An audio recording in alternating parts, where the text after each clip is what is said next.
parcel na napanood ko sa TikTok, mga langga, no? Dumating na yung parcel natin. Cleaner to ng ng mga ref natin na medyo hindi na maganda, or yung mga sa gilid-gilid, mga langga, no? So, may ref tayong luma dito at susubukan natin kung totoo nga ito. Walang mawawala.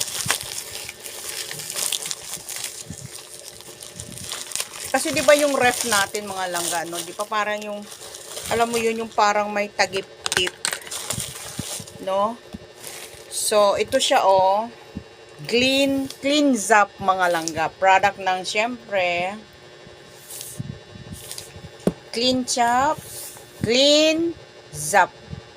Deep penetrating, hindi ko makita, delicately defense foam, no irritating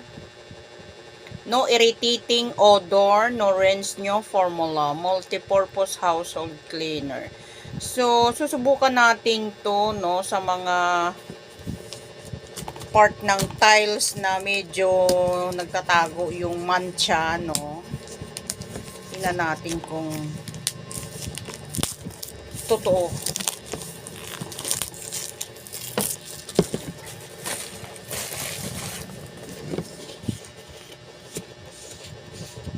So, naka-sealed naman siya. Ayan, no, naka-sealed siya. So, tatanggalin natin.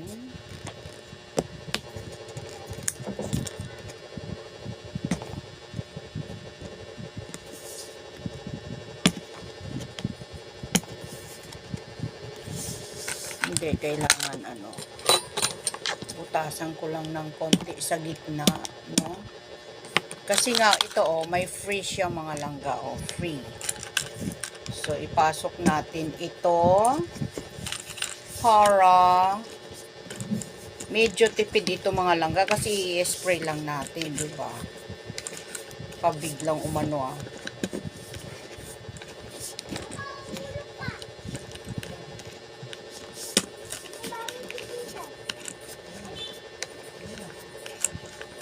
So, check out na kayo, mga langga, sa aking yellow basket. And then, tanggalin natin. Ito, tinatanggal ba to? I think tinatanggal ito. Ay, actually, pwede namang hindi, oh. May siya, may lock siya, mga langga, oh. Ang ganda, ha? Ganda niya. So, try natin. Since di pa ako nakapaglinis ng ref, no? Shake natin. Shake muna natin, mga langga.